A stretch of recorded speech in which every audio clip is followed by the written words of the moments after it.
Good evening. I'm Andrea Green, Director of the Visiting Artists Program at the School of the Art Institute of Chicago, and it's my great pleasure to welcome you to this evening's lecture by Joep van Lieshout, who joins us all the way from the Netherlands.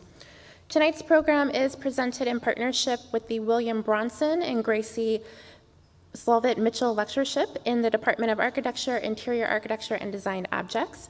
I'd like to thank my colleagues in the department for their support of this program tonight. Since 1866, SAC has been a leader in educating the world's most influential artists, designers, and scholars. Throughout its 158-year history, SAC has redefined the cultural landscape and influenced contemporary art and design throughout the world. It is an honor to add Joep van Lieshout to our rich history of distinguished guests who have spoken at the school, and I would like to thank him for sharing his work with us this evening. After the lecture, we'll take a few questions from the audience. Our staff will have microphones circulating for your use, so please raise your hand and we'll get a microphone to you. So thank you again for joining us, and now I'd like to welcome to the podium Jonathan Solomon, Director of SAC's Department of Architecture, Interior Architecture, and Design Objects. Thank you.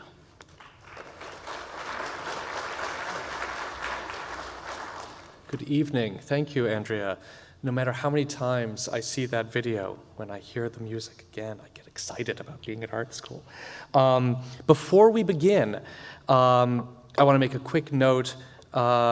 This week is Interdisciplinary Critique Week at the school, and as part of the Mitchell Lecture Series that Andrea mentioned, we're holding a week-long event titled Human Resources, 4 conversations on the future of design and the instrumentality and limits of our resources as humans. The conversations have been organized by the department's visiting artists and will occur in the afternoons between 4 and 7 p.m. in the Leroy Neiman Center on Wabash Ave. The events are free and open to the public. Details are on our website at saic.edu/AIADO. And now, on to the main event. Last week, the NASA astronaut Scott Kelly returned from a year at the International Space Station. As part of an experiment on the long-term effects of zero gravity on the body, Kelly's twin brother, Mark Kelly, also an astronaut, remained on Earth. Ostensibly part of NASA's planning for long-term voyages, Kelly's voyage reflects changing understandings of the relationship of the body to its space, the space we make to support it. Science fiction's so-called golden age, this is the literature that I more or less learned to read on, reflected the confidence in open systems of exploration that accompanied the early years of the space program. Humans braved dangerous voyages to find new planets to colonize, new resources to extract, new enemies to defeat. More recently, science fiction fixates on the minutiae of life in a tightly closed system. In The Martian, the Ridley Scott film based on an Andy Weir novel of the same title, a stranded astronaut, played by Matt Damon, if you were wondering, survives alone on Mars by performing surgery on himself, patching his pod with duct tape, and creatively repurposing his own waste streams. Scott Kelly's voyage, or at least the news around it, is similarly corporeal.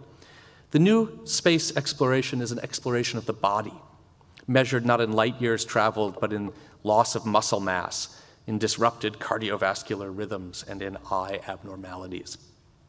Indeed, closed systems abound in philosophical, political, and economic thought today, providing as strong a paradigm as the war and extraction economies of the middle of the last century did to previous fantasies of space exploration, or as we call them now in school, utopias.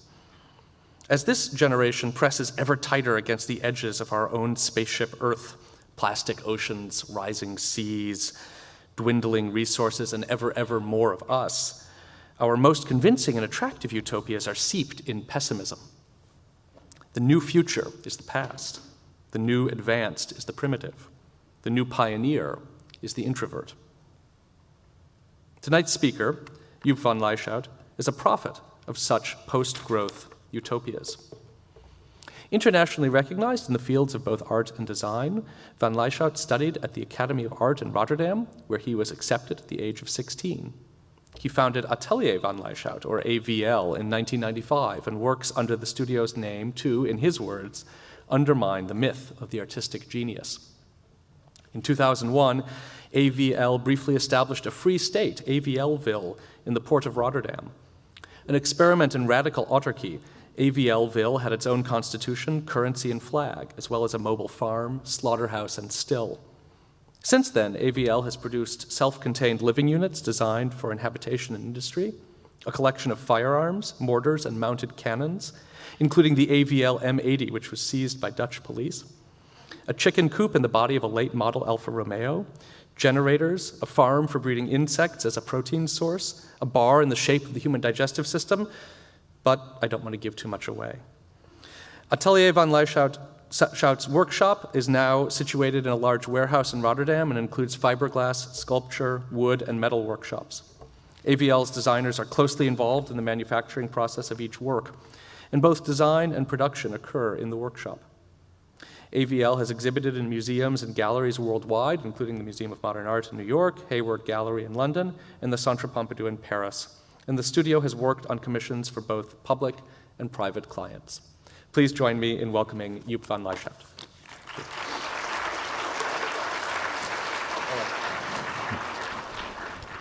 So welcome everybody. For those persons who cannot listen very well, like myself, I have good news. There's many images.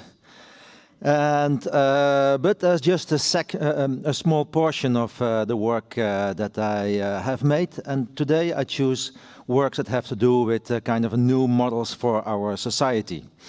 And I will start with this piece which is called The Good, the Bad and the Ugly that we made in '98 for the Walker Art Center in Minneapolis. And they asked me at that time to make a mobile arts lab, so that I can bring the program, the good word of the culture to the poor neighborhoods and the schools. And so in a way it was good. On the other hand, I thought, well, I don't really like it. It's too much design. It's too much like, they ask something and then, you make something and it will work. And I said, no, art is something else. I mean, art is not providing a service. Art is something that you should not understand. So that's why I almost canceled that exhibition, that commission. But then I said, okay, let's do it, but we do it differently. Here you see The Good, the Bad and the Ugly trailer that was made for the artistic program. And that was my condition.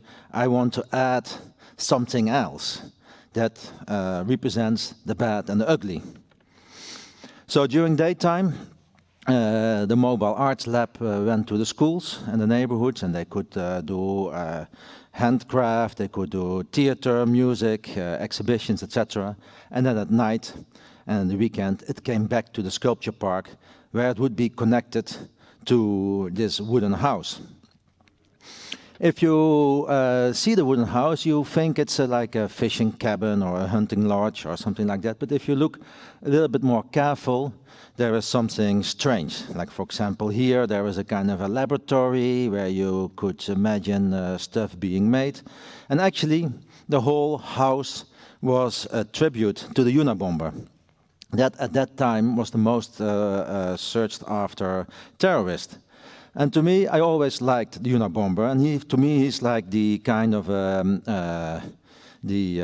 raw model of the good terrorist, because he had very interesting political ideas. So he was against globalization, mass production,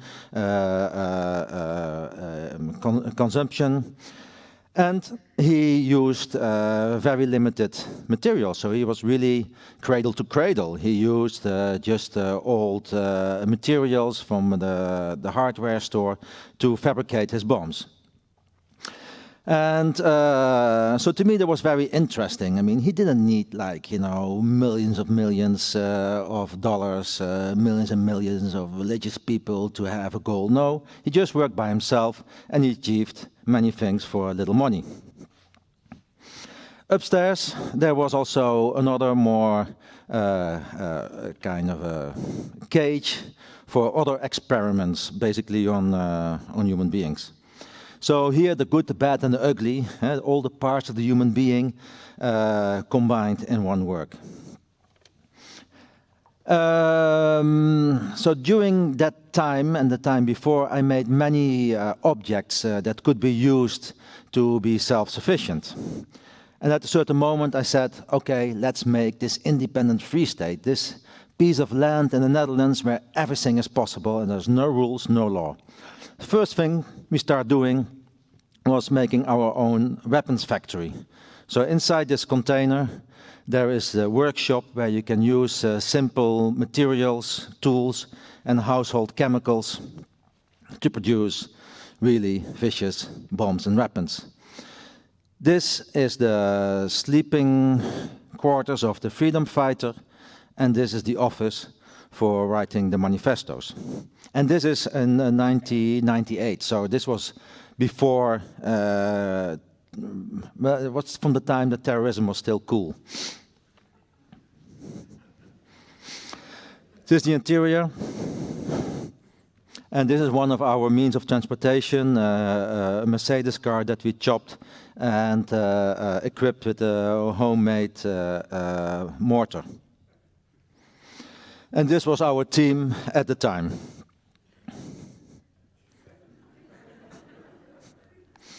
The next thing that we made was a workshop for alcohol and medicine. So where we could make our own alcohol out of fruits or sugar, or grain, and then we could mix it, could distill it and mix it with all kinds of herbs and spices and stuff in order to make something between medicine and sedatives and other kind of recreational drugs. Also, in AVLville, we said, okay, we need to have our own money. We want to be independent. And this is 2001. And in 2001, Europe was united, or at least the Europe currency was invented. And I never liked the European currency, because the Dutch currency, I mean, that we had was so beautiful, very bright colors and very nice design. The Dutch government always asked the best designers to design the money. And what did the European Union? They asked a designer from Luxembourg to make very, very boring money. So we said, okay, we have the Bank of AVL, our own money, we print it ourselves. The currency is related to the price of beer, so 1 AVL is 1 beer. And we really dedicate the money to heroic themes.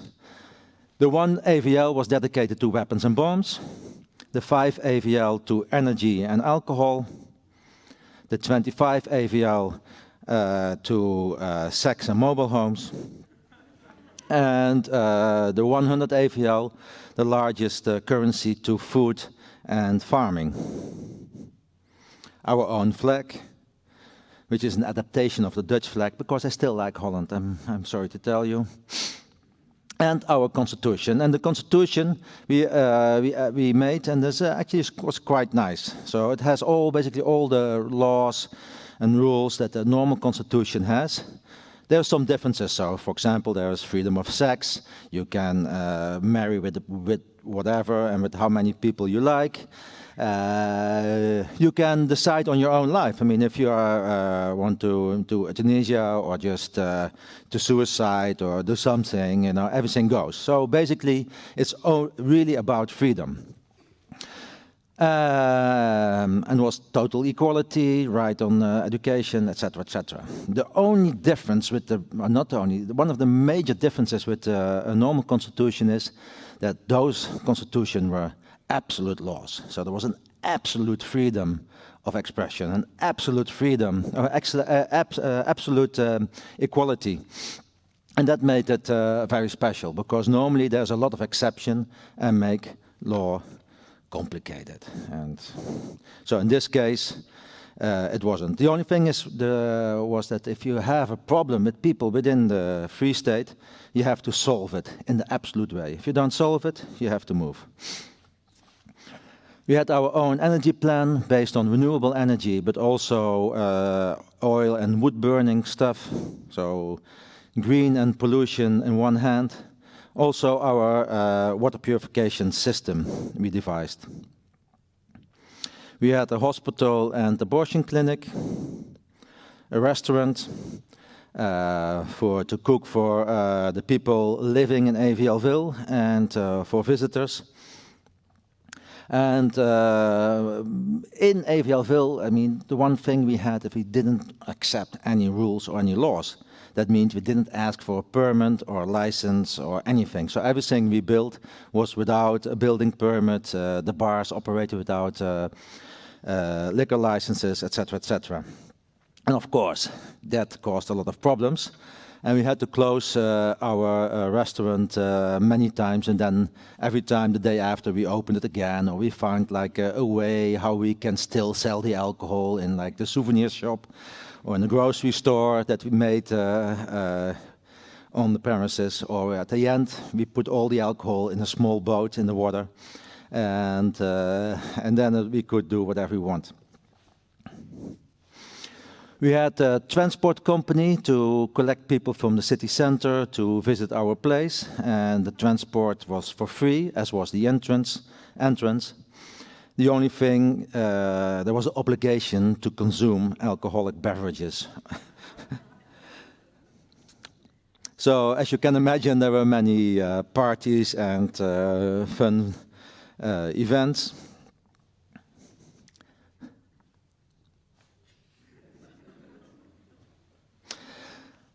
Also, the idea was that the people who work at AVL could build their own house without any rules. So, no technical rules, no aesthetical rules, no zoning rules.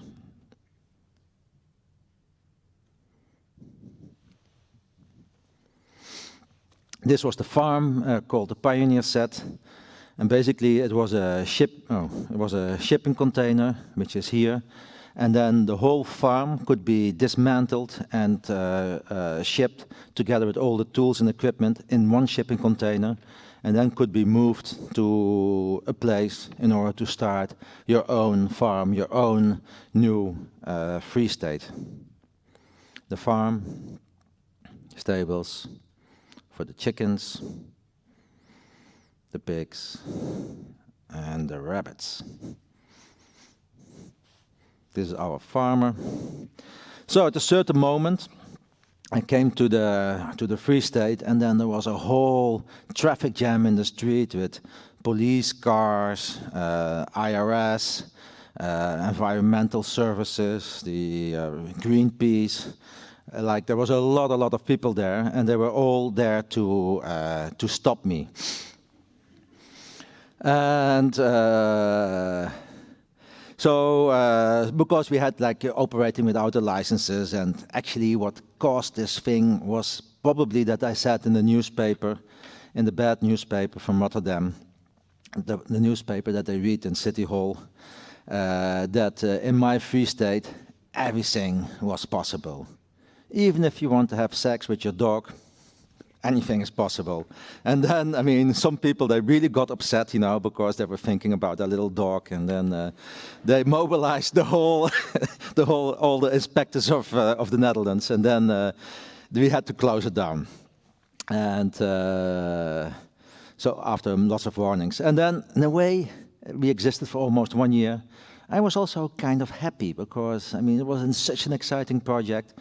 But on the other hand, I mean, I was always talking to lawyers, to press, to do organization, and I was missing my freedom. One of the things that interested me the most in AVLville, the Free State, was thinking about the infrastructure. How do we make the water? How do we generate the power? How do we get rid of all the waste? So we were experimenting with septic tanks, compost toilets, but my ideal was biogas, because biogas, you really use all the excrement, turn it into gas, and use it again for energy. So I did a lot of research, and I came up with this machine that I designed and made myself, or ourselves, and consists of digesters, cleaning equipment, safety equipment, and a vacuum tank. And on this tank, there is 1,000 little hoses connected that all go to a participant. And the participant is a human being. Because when I was doing the AVLville, I was thinking the ideal size, so my ideal was, you know, within a couple of years, we will have 1,000 people living in our Free State. So I designed a biogas installation for 1,000 people. And that's necessary. I mean, if you have too many people, it doesn't work. If you don't have enough people, it doesn't work. So, and that by the time I was finished with my design, the Free State was closed. And then I decided still to make this biogas installation because I was so much in love with this machine, this perfect machine that could recycle everything, that I decided to still make the machine and then just have 1,000 slaves, 1,000 people, guys, girls, whatever, attached to this machine where you could suck out the excrements in order to make my machine working. So here you see all the participants, the biogas installation. So in order to make this machine, this system work, I also needed to put food inside the participants. So this is what we call the feeder. So this is a kind of industrial kitchen in order to make food that could be pumped towards the participants. And to prevent revolution, we said, okay, we need alcohol. We need a lot of alcohol to keep them quiet and to prevent revolution, basically. So here we made the alcoholator, which is a super large tank that produces 2,000 liters of alcohol every day. On Monday, on Tuesday, Wednesday, every day of the week. So there was a whole complicated system in order to fulfill my dream of ultimate recycling. Then the biogas that was being produced was then burned in the steam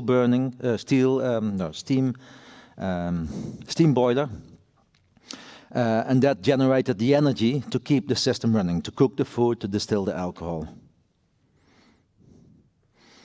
And then, all the excrement, all the urine, nothing was wasted. So this was the toilet for the operators of this piece, which is called the technocrat.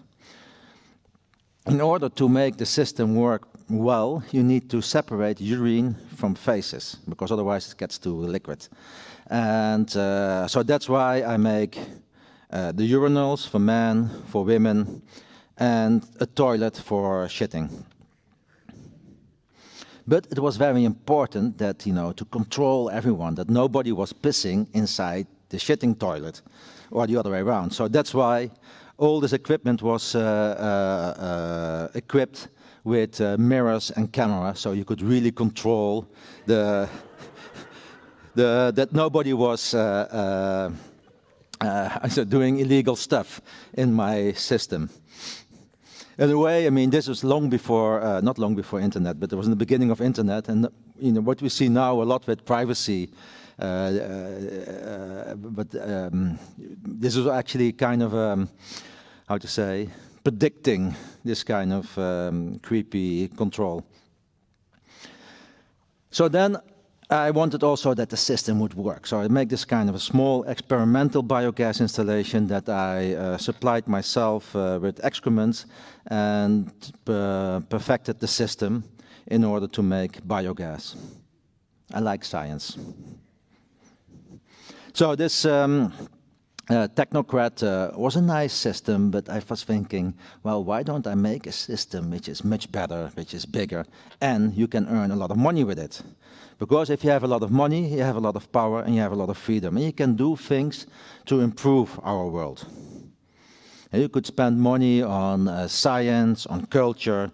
You could even start your own army to, fight for the good causes.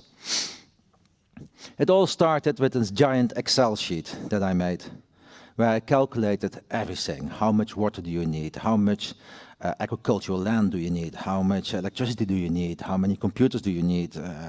How many light bulbs? Everything was calculated in order to make a giant system for 200,000 slaves. And this is the urban plan of Slave City that consists of 60 square kilometers. That is completely self-sufficient. Self-sufficient for water, self-sufficient for food, self-sufficient for energy. So it's really a zero-footprint society.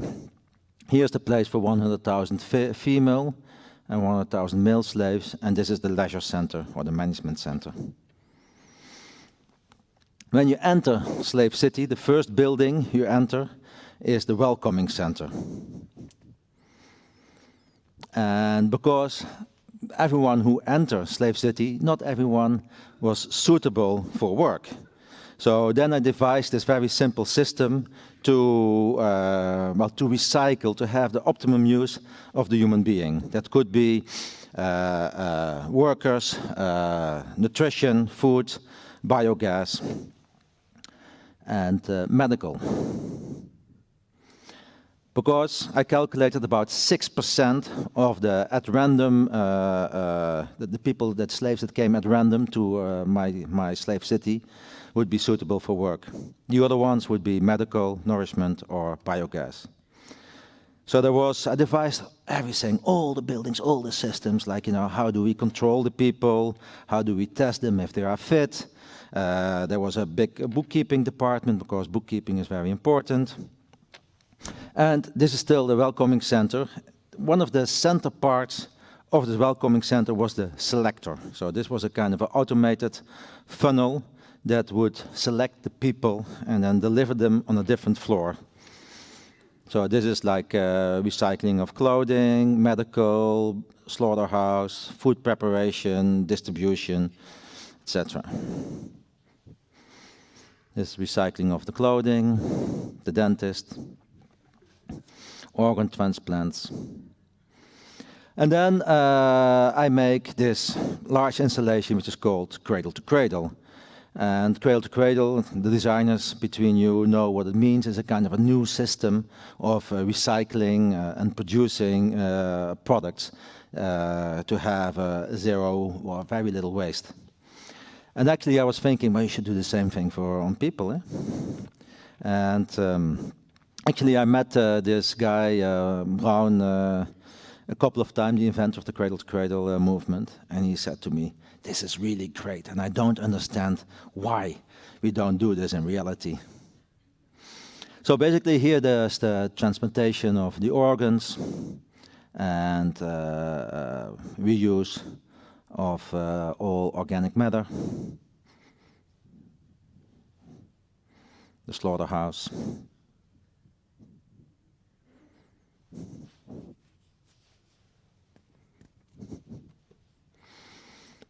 So this work is very much about rationality, like how to make the perfect system.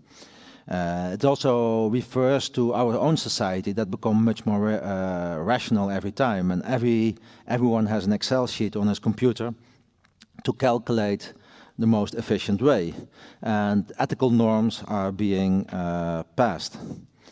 And and actually, I mean, of course, I studied a lot the Holocaust, the Germans, and actually the whole system, which was much more rational as many people think. So within rationality, which is also good because we can have a better society, there's huge risks.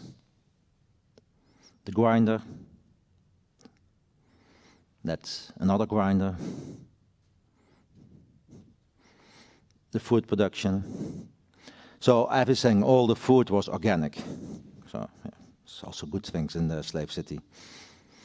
And this is how all this organic food and human meat and liquids were being stored and distributed to the call centers, because the slaves, they work in the call center, because we don't want slaves that work in a quarry or something like that. No, we want to have high-tech slaves that you can charge a lot of money for. So this is one of the buildings of the call center, where there's 28,000 people living and working. And basically there's only one way to get inside the call center and only one way out the call center. And then after that you're being recycled. There would be 7 hours of work in the call center. There would be 7-hour work in the agriculture or service industry. In the service industry, I'll explain later. And 3 hours of relaxation and 7 hours of sleep. I mean, there's more time for relaxation here than in my own life, I think. So the whole system was 24 hours. So while one group was working, the other group would be sleeping, and then the third group would be on the land or the service industry. So here you can see the beds, the offices, the toilets, the showers, and the toilets. And of course, none of the excrements were being wasted. Everything was being recycled. Here you see one of the power plants that is also a biogas installation combined with solar and wind power. This is the turbine hall where all the energy is being produced.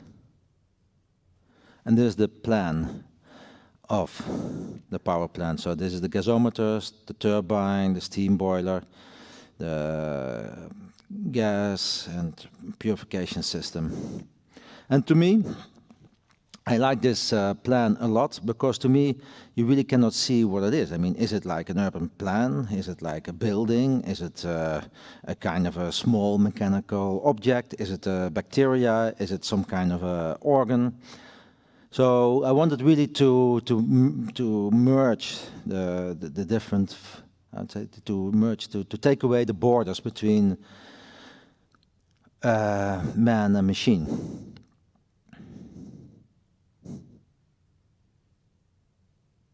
Of course, I look a lot to industrial buildings and architectural styles when I make this. So for me, design and architecture is not a goal, it's really a mean how I can communicate my artworks.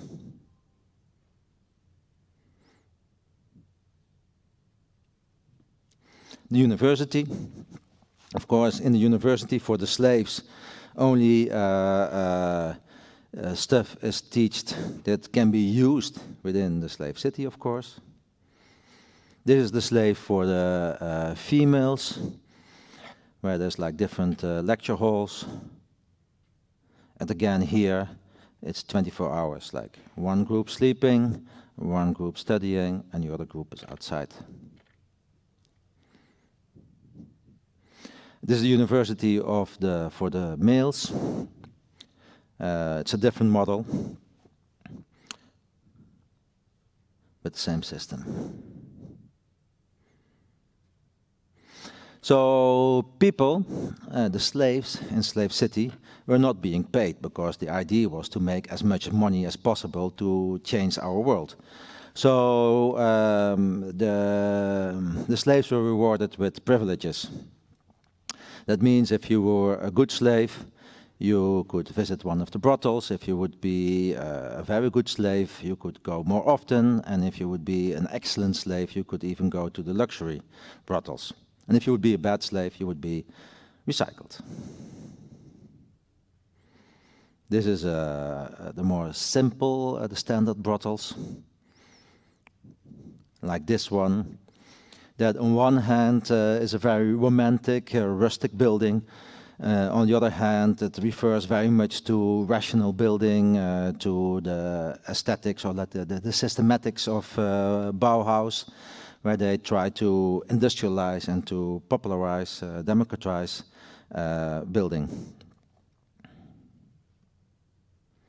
This is the luxury brothel for men in the shape of uterus, and inside you'll find the different, it's very standard like we have it in Holland, different rooms with people that you can then have sex with. There will be bars, there's a wardrobe and jacuzzi, and dance floor, like all the things that we need. And I mean, within Slave City, don't misunderstand, it was not only men and women or something. No, it was not only women pursuit, no, it was totally equal. So everyone had the same rights, or everyone had no rights actually. And so this is the model of the luxury brothel for women, which is in reality a building of about, how much would it be, 500 yards long? No, 300 yards long, 1,000 feet. And here you can see how it would work. So in the tail of this huge sperm cell, there would be the men, slaves of course, go inside, and they would be in these compartments. And between every compartment there would be just a small hole. And that meant, like, you know, if you want to continue, you have to fight. And only the strongest, or the meanest, or the most clever slaves, male prostitutes, can come to the front, to the front, to the front. And then here they come in a recovery space, so where they could, you know, recover, rest, have massages, eat, drink, in order to be in top condition for the final battle. And there would be only one winner. And that only one winner would be good enough for the women. And, well, in nature it works more or less the same way. I mean, if you see in the human reproduction, there's only one of the 150 million semen that can fertilize the one egg. On the other hand, it's also a kind of a reference to Darwinism, or social Darwinism. And to me, that's a very interesting idea. I mean, in, you know, the survival of the fittest, it's only the strongest one, of the one who adapt themselves the most, can survive. And that is the reason why we are here. Without this kind of system of Darwinism, we would be still kind of a bacteria or a fish or something like that. At the same time, it's also a kind of system, social Darwinism, that dictatorial regimes use to select and their people, and to come to a kind of very negative way of our society. So there is a very thin line between nature and fascism, and this thin line always keeps me busy. This is the headquarters of Slave City, where you have an old, well, actually it's a womb and a penis, abstract, and then every part and every testicle or bladder or ovary, there is different departments.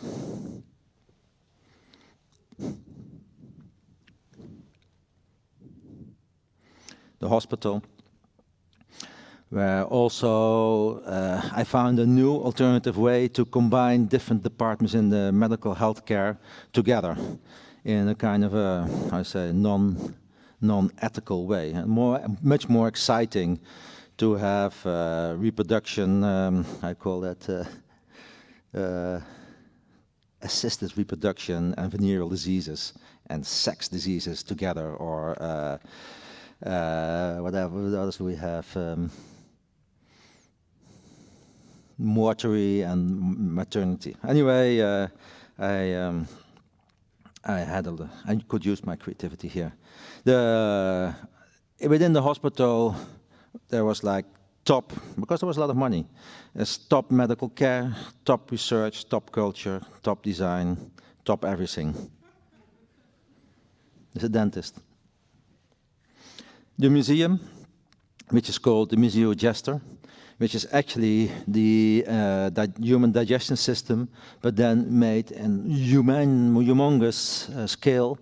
And inside this system, there you have all the different departments, the sculpture, the installations, the old art, antiquities, stamps, video, film, prints, you can call it, everything was there. This is like a cutaway drawing of this museum, the largest museum in the world. The turbine hall, coins, painting, contemporary sculpture. You see, you can see them as Carl André and Donald Judd, they're all there. Paul McCartney, Mario Merz, Carl André, yeah. Robert Morris. And of course, there was a huge library, restaurants, nightclubs, and brothels. So everything was inside this museum. And they were all the different intestines, all the different departments. They were connected with escalators and corridors. And that meant, at the moment you go inside this museum, you will be unable to find your way out. So once you're inside this world of culture, you're there forever. It's a little bit like if you go to a casino in Las Vegas. The moment you enter the place, and then after 30 seconds you look around and you cannot find the exit anymore because they don't want you to leave. The shopping mall, also kind of organic shape, biggest shopping mall in the world, with all kind of different departments, and where you can have everything from super luxury till very traditional. And this was the last sculpture that I made for the series of Slave City. I think it was in 2007, where you see the shopping mall being falling apart as a ruin. Because at that time, and that was before there was the big economic collapse, I was thinking, this cannot go on like this. We cannot keep on consuming and not have serious problems. And of course, I was right. This is the invisible hand, and basically it refers to the famous book of Adam Smith that said, economy is like an invisible hand that controls everything. So after this slave city, which was a kind of utopia and dystopia in one, I mean, it was organic, it was zero footprint, self-sufficient in energy, a lot of culture, science and things like that. You could also control the world population a little bit. I thought it's time for revolution. So I made all kind of monuments for weapons, for cannons of the First World War, of the Second World War, a Russian cannon, and the Third World War, which is a contemporary cannon, American cannon. And I really like to play with the language of those cannons, the way how they were constructed, how they were designed. And this is called the monument, and basically is a monument of the revolution of the future. The revolution that will happen, and we don't know why and we don't know when. What we see here is like a horse that probably means that it's come from the population, or maybe there is no more energy, no more gasoline. But anyway, it's the monument of the future, and nobody can escape. And it will be very bad. Here you see like a mother and child eating the liver of this horse.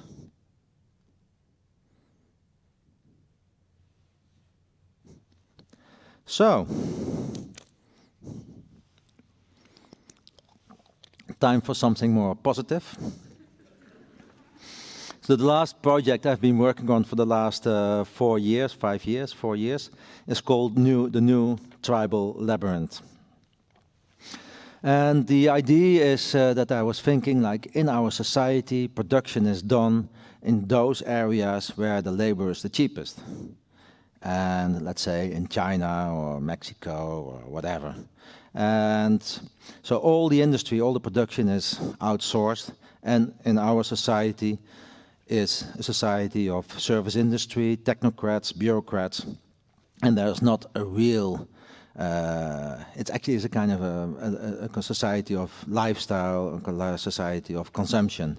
And I think that it is very, very important to have everything together, to have agriculture, industry, service, good people, bad people, criminals, crazy people, all in one society, because that is what we are.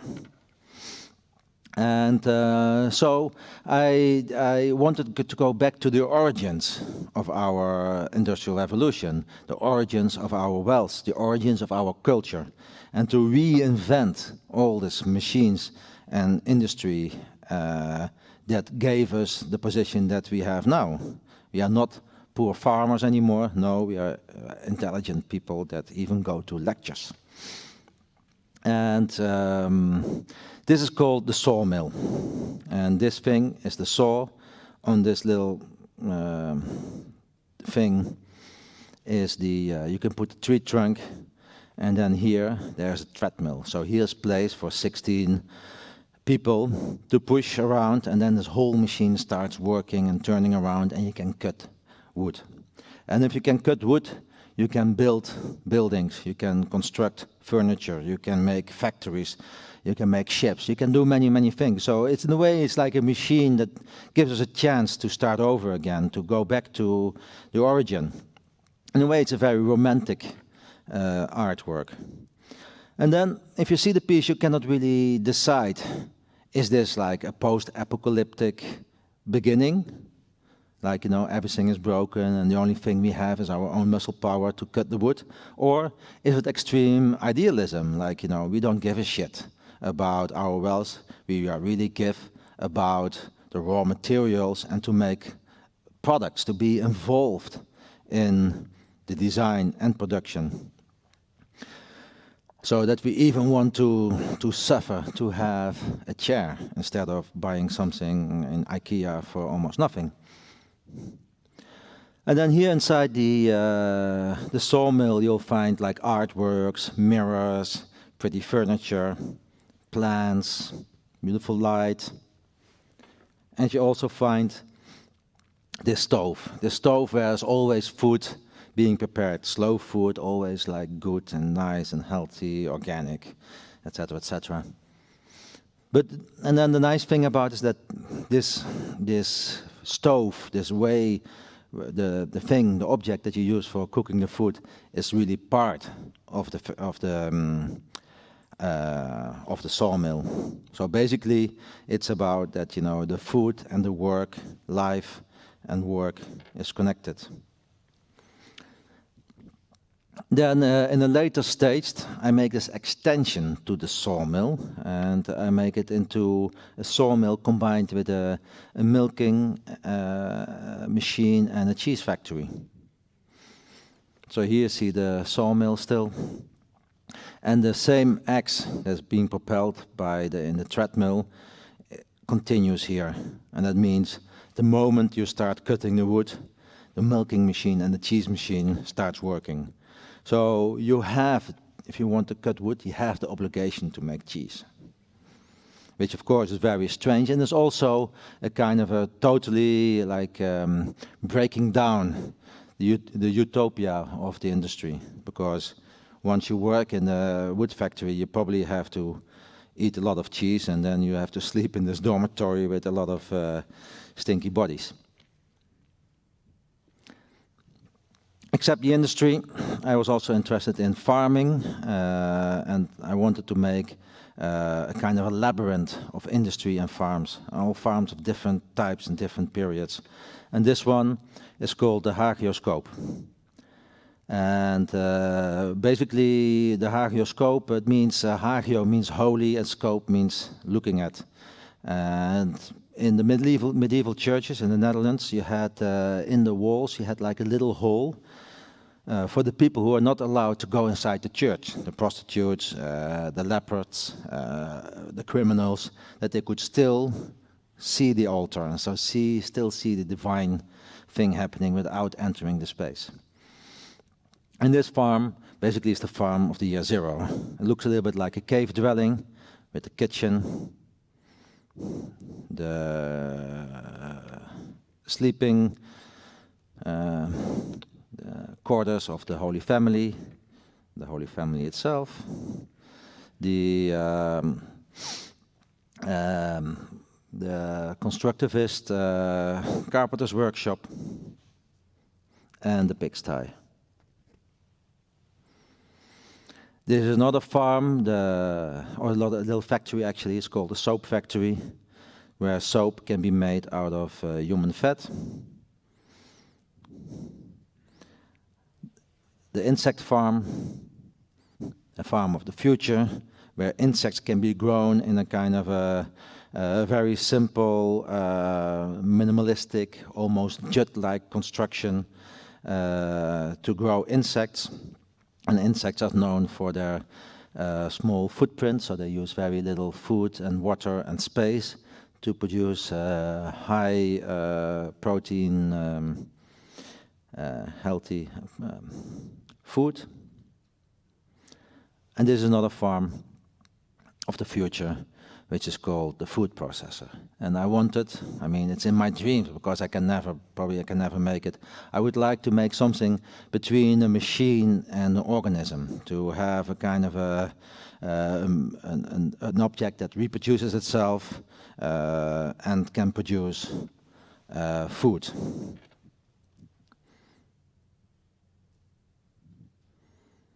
A little bit like this cow of the future. And people who know about farming know that you have cows, two types of cows. One cow that makes milk and doesn't taste well, and you have cows that are good for the meat and they don't give milk. So then I thought, well, let's make the perfect cow, the cow of the future, that has only all the essential stuff that you need for producing milk. So it's the lungs, the heart, the digestion system, and the udder.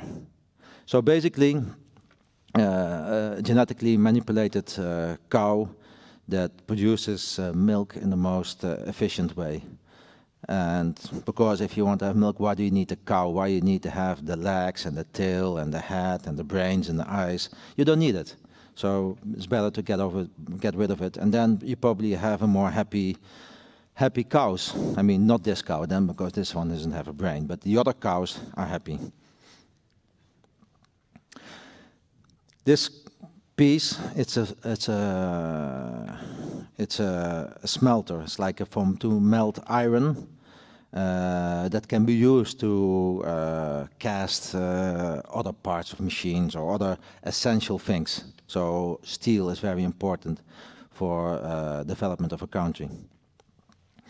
This one's called the Animalist Constructivist and has two parts. So this in the middle is actually the object itself, the oven, the furnace, and this is the support structure. That reminds on kind of a constructivist, abstract construction, referring to utopian movements. And basically in this piece, the two branches of utopia are visible. One that is constructivist, that thinks that as long as we have more stuff, more machines, more material, everything will be good.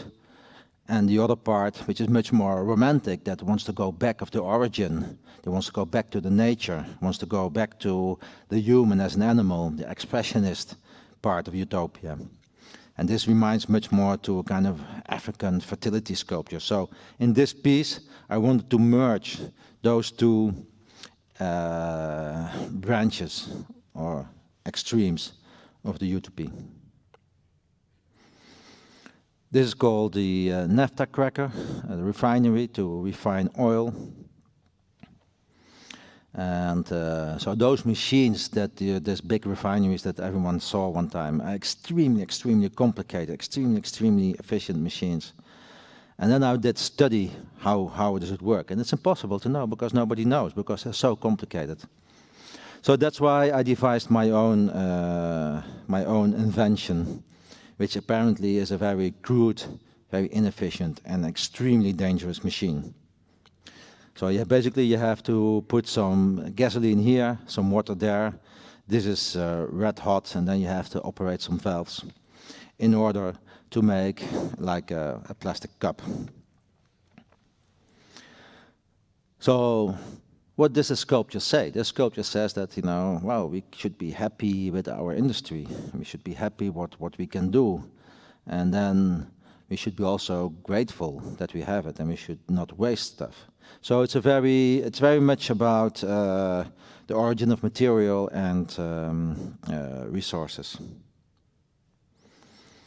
This is the Bachelor machine, of course, refers to the sculpture of Marcel Duchamp.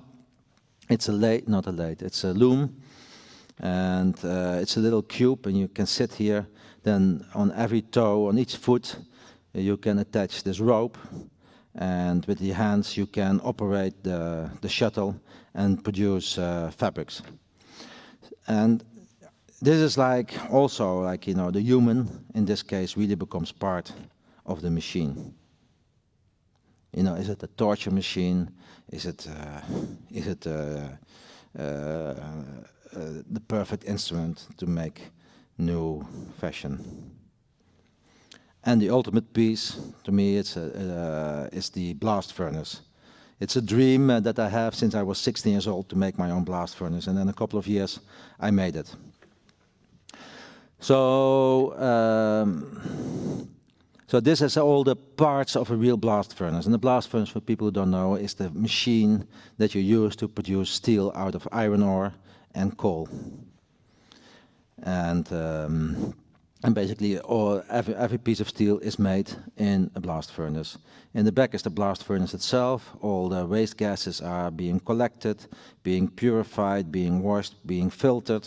And then this gas, this waste gas, is actually still burnable, flammable, and you can burn it inside this preheaters. So you heat this one till it's red hot, and then you start heating that one, and then the fresh air that is also produced with the treadmill is then blown through this preheaters, so that the air that's being used for the blast furnace is already very, very hot. So it's a very cyclic system to produce steel.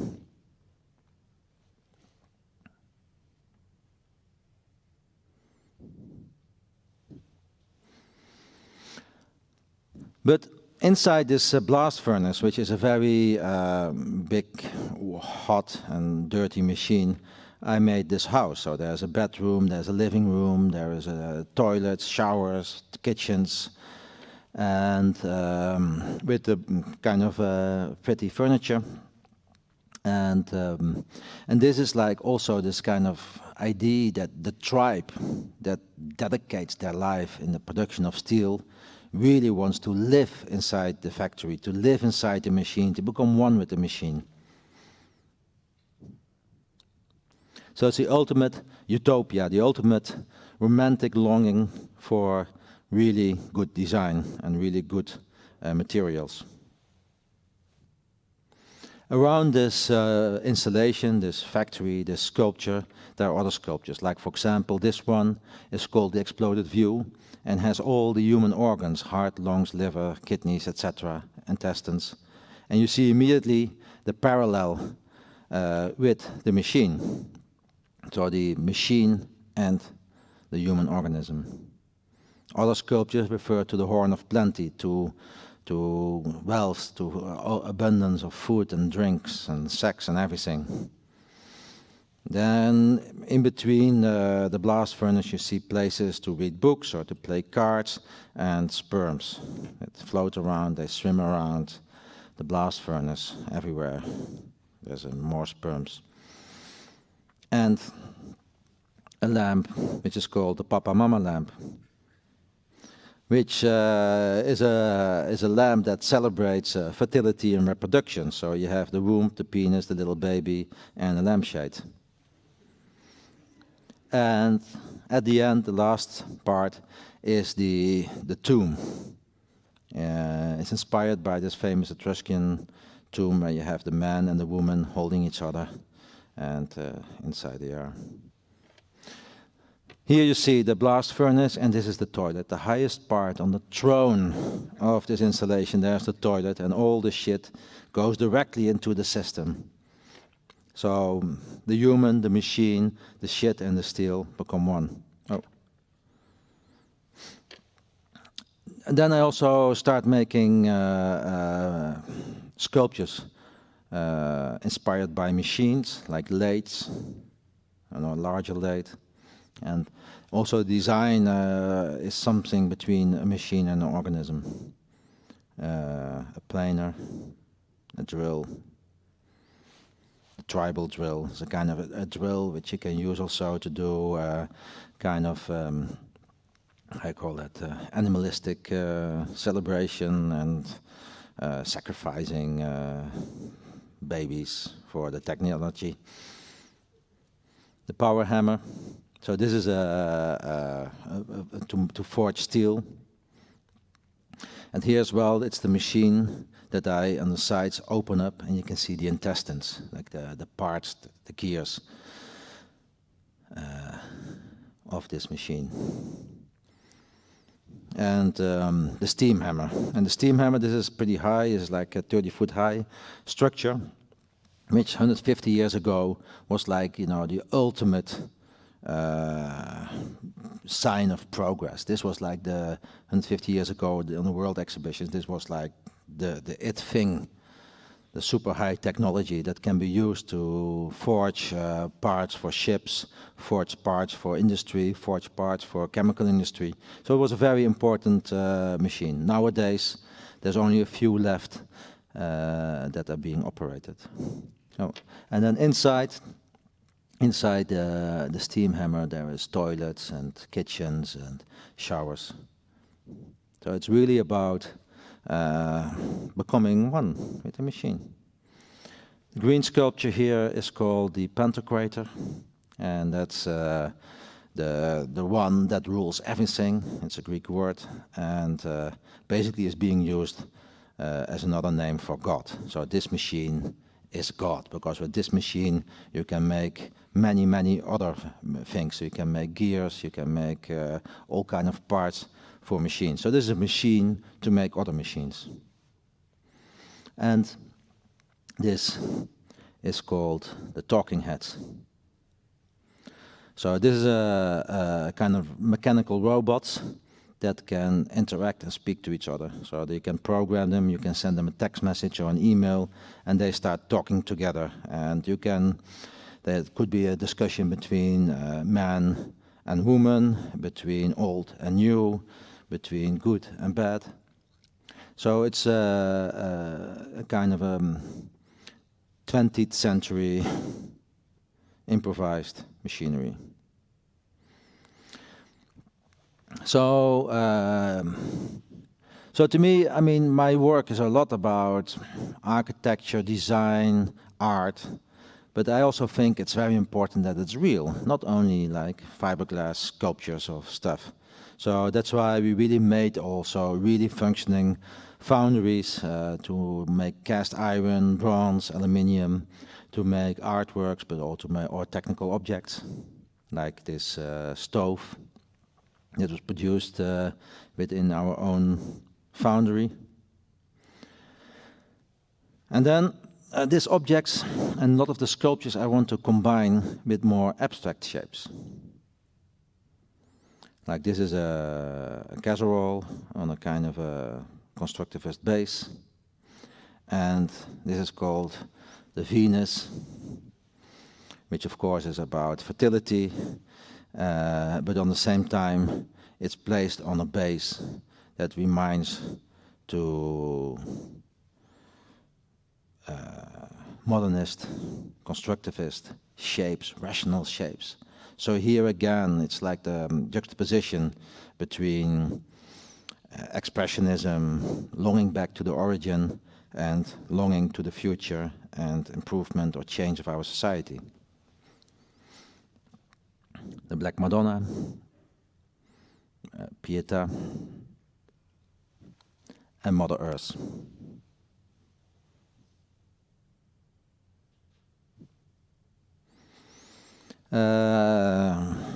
This is a very luxury version of a cave dwelling. You could say the ultimate form follows function, because if you have a cave, you start carving away the rock till you have the desired shape. And basically, you don't take more rock away than you actually need. So it's much more Mies van der Rohe than the stuff that you see here in the town.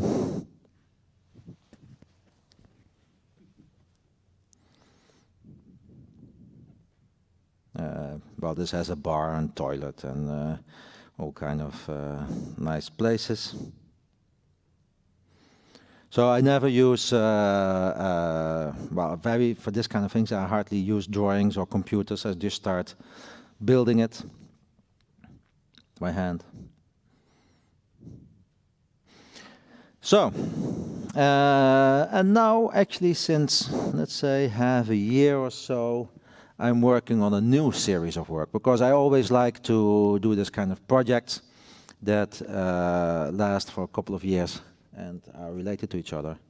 And I don't know exactly how I should call this new body of work, if I should call it the eco-modernist or the crypto-futurist, or maybe the end of everything.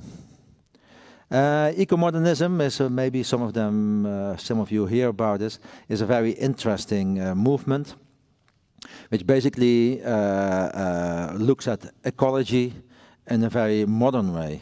So not in the kind of romantic way of going back to doing everything yourself, to small scale and being nice together with the people from your neighborhood. No, eco-modernism is like, let's do it the scientific way, let's do it in a professional way. How can we make ecological society? How can we produce good food for our people? How can we produce renewable energy without carbon dioxide? How can we preserve our nature? And this is a very interesting movement because it really is about ethics, and a lot of my work is about ethics. So, I mean, the eco-modernists, they love nuclear power, they love genetic manipulation, they love that everyone from the countryside goes to live inside the city so that the countryside stays pure. So it's a very movement where all the ideas between new and old, lefts and rights, conservative and progressive, are mixed together. And the crypto-futurist is also very interesting, and it refers to the futurist movement in Italy. About 110 years ago it started there, and the futurists were a very progressive movement. They were really wanting to change many things. They wanted to break with the past, they wanted to break with religion, with aristocracy, with all kind of ethics. And they were really thinking about speed, cars, flying, and they used their creativity not only to make artworks, but also architecture, design, dance, cooking, fashion. So it was a very super duper creative and interesting movement. And they really believed that, that maybe you should help this movement a little bit with violence. So they really loved violence, they loved war. I mean, all the futurists, they sign up to fight in the First World War. And many of them, half of them, they really died in the trenches. But they really thought it was good. And then they also, when Mussolini came, they chose for Mussolini because Mussolini was also, you know, the fascist leader of Italy that was also very progressive and wanted to break with the past, break with religion, build new cities, build highways, make a kind of a better society. And they wanted to become like the official state art of the fascists. And the fascists said, no, no, no, we don't want the futurists. We like the more like a kind of social realism, you know, like a little bit like Soviet art. So they were never accepted by the fascists. And then after the Second World War, they were accepted by nobody, actually. And so to me, that's very interesting because they're like progress and let's say fascism, they mix up. And it's not that I like fascism or something like that, but I think at this moment in our society, fascism is very becomes very realistic and very popular. And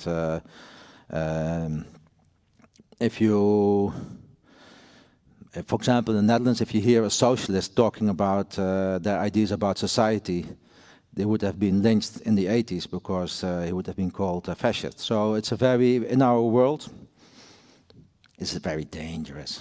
And also in our world, there is a parallel to the time of the futurists because in our society, a lot of things are changing as well. You have like computers, you have robots, you have genetic manipulation, and things like that. So, that's why I make sculptures about bestiality. So very minimalist shape and a new way of thinking about society. This is called the veterinarian, the milkman. And this is the domesticator. So it's a building that we made last summer for a theater, music and culture festival in Germany that I dedicated to bestiality, or domestication you could say. And I mean, domestication for us is very important because it makes the transition from hunter-gatherers to farming to building, culture, etc., etc. On the other hand, bestiality is still a kind of a taboo. It's one of the few taboos. There was only 2 taboos left, I think, is stuff with animals and children. And so inside here there is how called residency, like a hotel room. Here is a theater and restaurant. This is also like a housing unit. Here, oh, this is the Good, the Bad and the Ugly. So it's being used now as theater. And this is how the piece looks like. So on one hand, it celebrates progress, it questions morality. And so now I'm really longing back to a kind of minimalism, a kind of modernism, a kind of brutalism, like this kind of harsh architecture, harsh furniture. That's being despised most of the time, but I like it. The endless column. If you see it, you don't know if it refers to Brancusi or if it's like a kind of a state art from Czechoslovakia during the communist era, or that it's something contemporary. The birds. The foot. So now in this time of the crypto-futurism, the secret futurist, you could translate it, I want to combine like this kind of surrealist, futurist sculpture together with machines.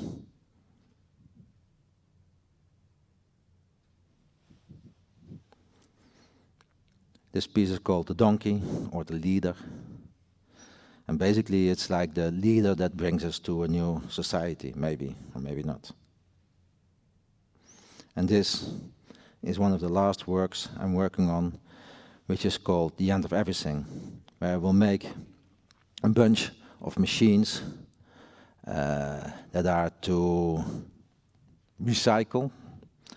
So in this shredder you can put whatever you want, furniture, animals, artworks, waste, and everything will be grinded, everything will be recycled, or everything will be destroyed.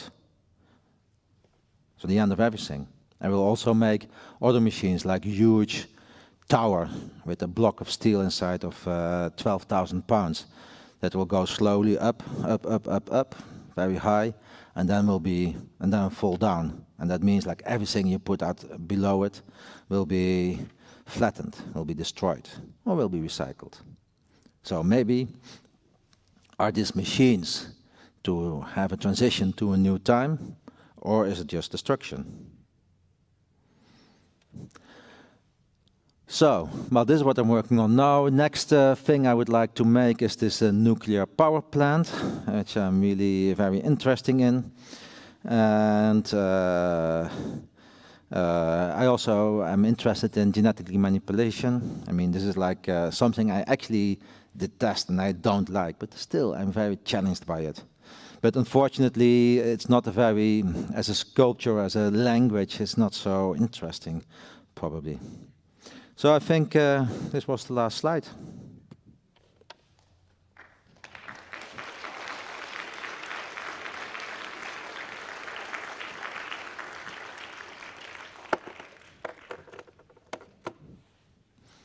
So,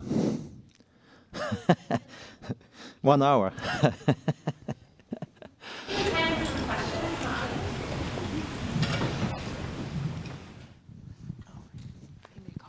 Yes. That's called the cow. That is the cow of the future. No, it's not a cow of the future. It's a kind of a monument for cow. So it's a kind of a cow which is butchered, and at the same time it's made into a sculpture in the style of, this kind of same language as people like Henry Moore or Barbara Hepworth. So it's a piece about sculpture. Many of my works are about sculptures as well, or the language of sculpture. Come on, yes. Hi, thanks for coming and sharing with us. I feel like your work raises tons of interesting questions surrounding like the social utility of art and like what our responsibility is as artists, if we have a sort of responsibility to try and enact social change or things like that. And I think I'm thinking a lot about like the earlier projects you share with us where it seems like you were sort of on the verge of like something quite realistic, like a community of people that were able to be self-sufficient. And then there's also this weird aspect where the weapons come in and there's the workshop devoted to creating weapons. And I wonder about sort of the sincerity of that as a gesture, you know, because I don't imagine that you would have used the weapons to, I don't know, defend yourself or remain autonomous. And then in thinking about that, if they weren't being used, is that then just theater? Is it just a provocative, empty gesture in a sense? And I'm just wondering if that's something that came up for you. Okay, well, the weapons, some of them are non-functional. Some of the other weapons are functional and could be used to kill people or to do stuff to provoke change in our society. Till the moment I didn't use them against humans. Would I do it? At this moment, not, because it will not bring me anything. I just will go to prison probably. But I mean, I can imagine if it would be another situation, if it would be in a situation of war or suppression, I would absolutely use them. I mean, I would be the first to start a resistance movement and supply, well, probably not weapons. I would do something with poison or something. So, yes, of course I want to have it real. And for example, the Free State, in 2001, the AVL-Ville, at that time I really wanted it to function. I was really believing in that we could make a society and that the lazy Dutch government would even be too lazy and too stupid and too slow to stop me. And, but it didn't. And so at that time I was really believing in that it was possible. Did I like it, AVL-Ville? I mean, to build this community? No, I didn't like it because I'm too much like an individualist, and I like to be alone and, you know, to be free to do whatever I think I like to do. So, I mean, you should not see my work as like you should see it as a way of communicating. It's like a book or like a film. Yeah. Okay, thank you.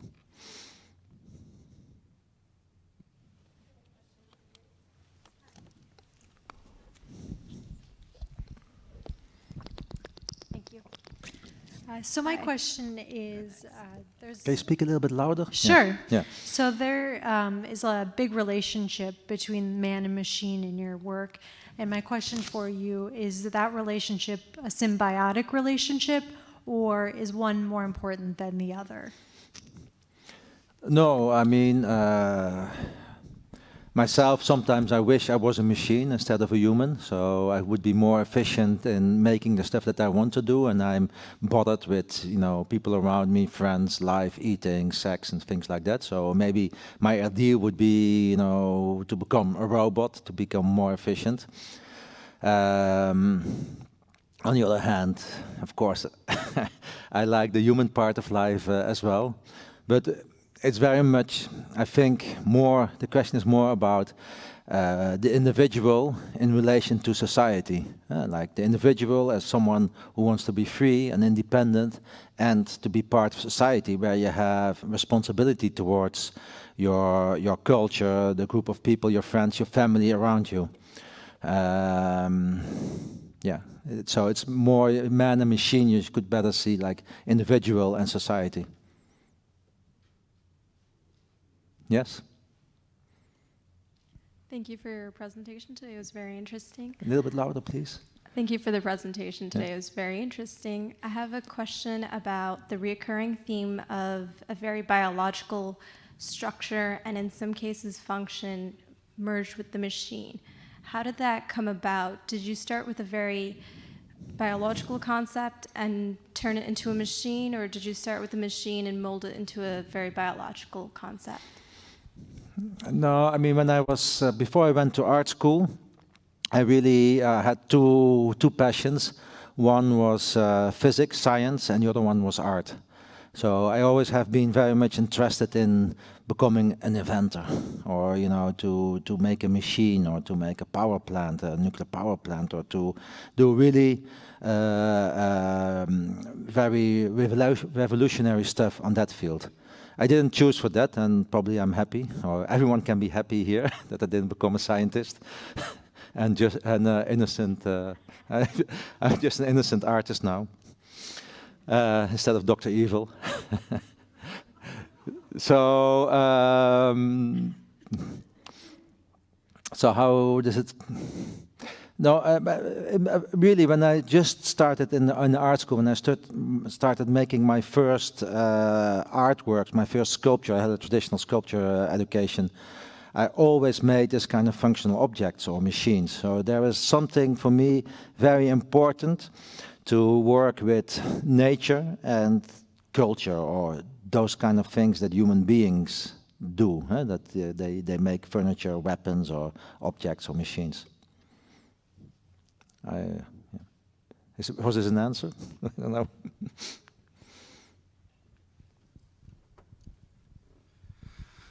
Hello. Hi. You discussed that a lot of when you were showing these slides of your work in exhibits, you had to mention that the machines that you made actually do function in reality. Mm-hmm. And I was wondering if sort of the act of displaying them as objects pisses you off, or if what is your ideal for how these things would be seen or be used, I guess? Yeah, well, that's a very good question, actually, because as an artist, you make artworks that you make because you cannot be stopped making them. So I really want to make them. And if someone says you cannot allow it, then probably I will start using the weapons. And so that's one very important thing. And the other thing is, when I make those objects, those artworks, I would like to show it, to share it with the people, to see, look what good idea I had and what it says about our society. So if you look at my artwork, you can understand this, and we can build a better society, or at least we can think about it or start discussing about it. And so that's second. The third thing is that you need money to make artworks. I mean, I have in my studio 20 people working. They all want to have their salary to feed the children. I have to buy materials and tools and stuff like that. So, I mean, it comes with a big responsibility and a big need for money. That means you also have to do exhibitions, and you have to make artworks that can be sold to people. So nobody is buying this blast furnace, but they all want to have the small sculpture for in the side table. So you really have to become, I wouldn't say, some kind of a prostitute, part-time prostitute, in order to get the money, in order to do the big projects. And so, if it would be totally independent, imagine I would win the lottery, or I would be independent for money, then probably I would keep on making bigger stuff and bigger stuff to create like a real city, a country full with tools and stuff and sculptures. And then, some of them, if I had all the money, I would have made the real blast furnace. But the blast furnace I made doesn't work. So to me, this dependence on the market, this need to create, and that's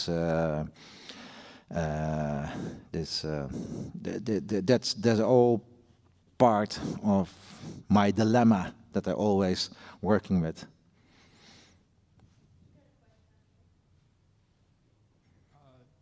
I guess it seems that these machines or objects function within your own world. which would be, I guess, removed from the sort of capitalist system that we go and operate within, which makes sense given your upbringing. But I guess would something more, I guess, like prosthetics or something that combines body and machine in a more commercially friendly way be of interest to you? Or are you more interested in pursuing these functioning, non-functioning, and almost anti-capitalist sort of objects?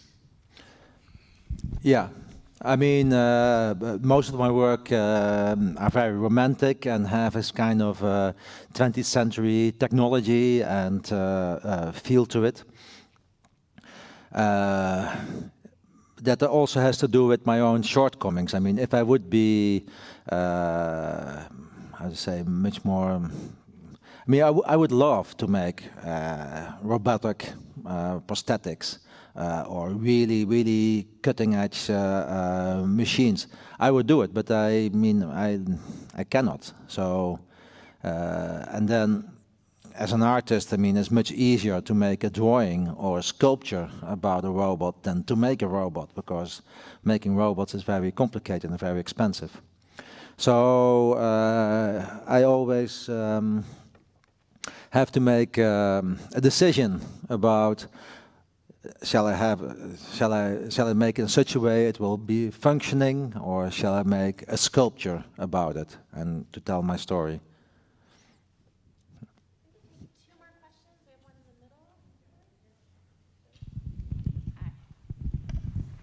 Hi. Ooh. Thanks for coming today.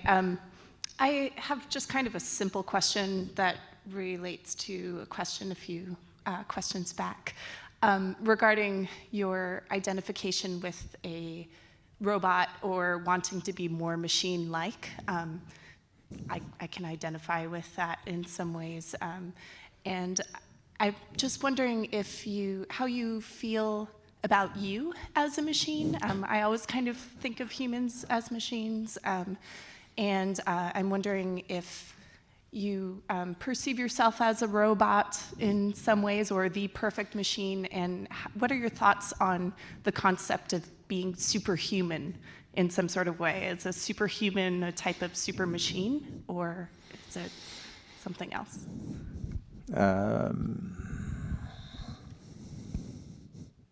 Well, in my work, I always try to make the way how I work, how I organize my company. I always try to make it more perfect, more like to make it into the ultimate system. If that's good, I don't know. I mean, you probably can produce more. If it's good for my private life, I don't know. I mean, I'm pretty obsessed by the stuff that I do, and friends. Of course, I have friends, but sometimes I would wish that they would shut up and start helping me. And I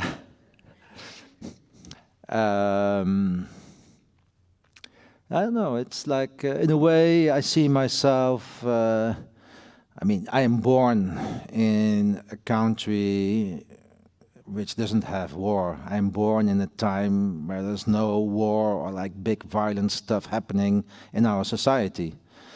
Do I miss that? No. Well, maybe a little bit. I mean, it would give me the chance to fight for a better goal. Yeah. I mean, the people now, the terrorists that are operating now in our world, I don't like their ideology so much. But yeah, there will be, in the future, there will be a lot of possibilities to start a resistant movement, I think, yeah. We can take one more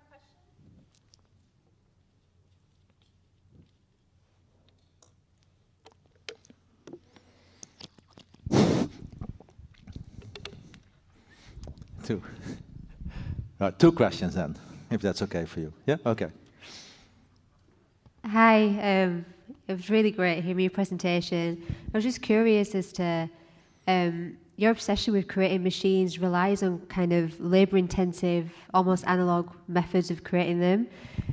So I was wondering how you'd feel about using sophisticated machinery such as like 3D printing, robotic arms, to actually create the machines themselves, which would remove you from a lot of the process and would enhance this kind of notion of self-creating machines.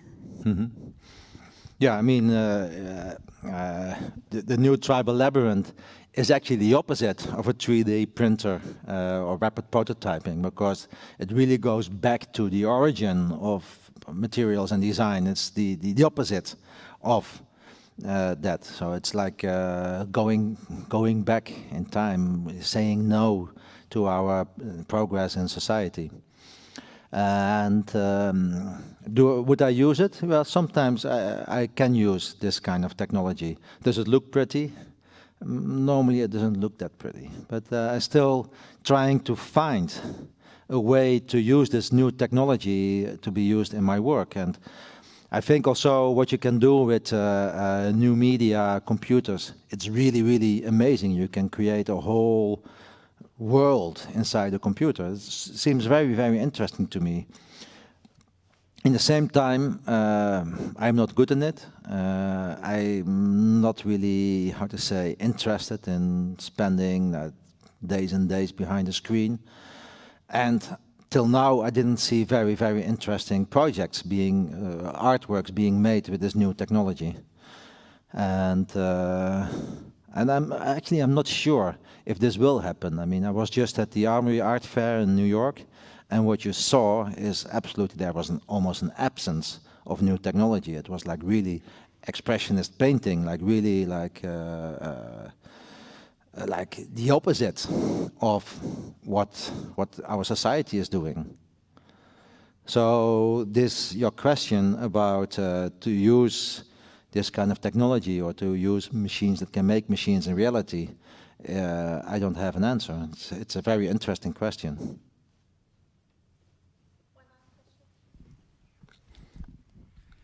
After this huge oeuvre you make, how do you want to be remembered? What do you mean? I will not die. Come on. after you make an oeuvre like this.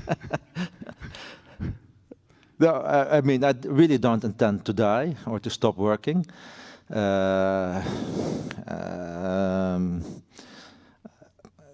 How? Okay, I will answer more seriously. Well, what I'm doing to do that, I will show you this project AVLville in 2001, this Free State in Rotterdam. Since 5 years, I didn't speak about it. I work on another project. It's called AVL Mundo, the world of AVL.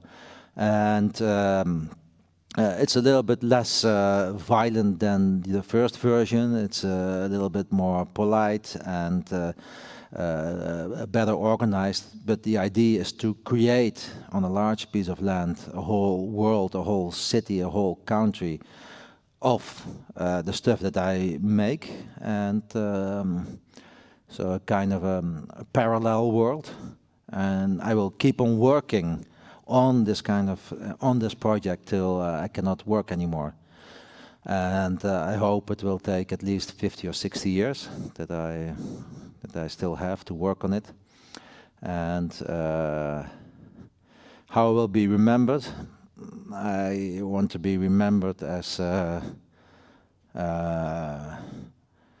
someone that couldn't be stopped, or someone that just follow the instincts, and I think that's really important for art. An artist is that you really follow your intuition and instincts, and to use your individuality and your freedom to create things that don't exist. Like, I mean, an artist per definition is someone a little bit outside the world. It's like comments on the world. So, yeah, if I die, then I would like to be remembered as someone very passionate and crazy, and also, I call that someone who looks in the future. Messiahs, something like that. Jesus. Yeah, that's a good one.